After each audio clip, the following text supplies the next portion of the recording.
મોરબીના વજેપર વિસ્તારમાં ઘર પાસે ગાળો બોલતા બે શખ્સોને ગાળો બોલવાની ના પાડી હતી, જેથી કરીને ઉશ્કેરાઈ ગયેલા શખ્સોએ પથ્થરના છૂટા ઘા કરીને મહિલાને ઈજા કરી હતી તેમજ તેઓના વાહનમાં નુકસાન કર્યું હતું અને જો આ બાબતે કેસ કરશે તો બધાને છરીના ઘા મારીને મારી નાખશે તેવી ધમકી આપવામાં આવી છે। મળતી વિગત પ્રમાણે મોરબીના વજેપર વિસ્તારમાં શેરી નંબર 22માં રહેતા મીનાબેન કંજારિયાએ એ ડિવિઝન પોલીસ સ્ટેશન ખાતે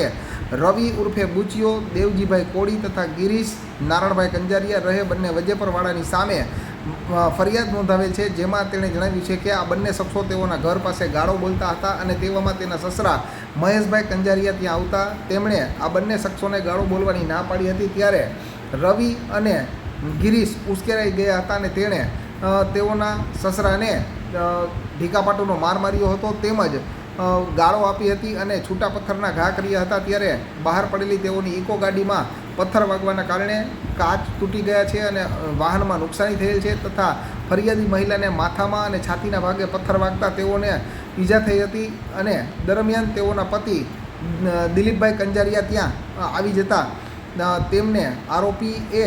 એવી ધમકી આપી હતી કે જો તમે આ બાબતે કેસ કરશો તો તમને છરીના ઘા મારીને મારી નાખશું, જેથી ભોગ બનેલ મહિલાએ સારવાર લીધા બાદ મોરબી એ ડિવિઝન પોલીસ સ્ટેશન ખાતે ફરિયાદ નોંધાવતા પોલીસે ગુનો નોંધી આરોપીઓને પકડવા માટે તજવીજ શરૂ કરેલ છે।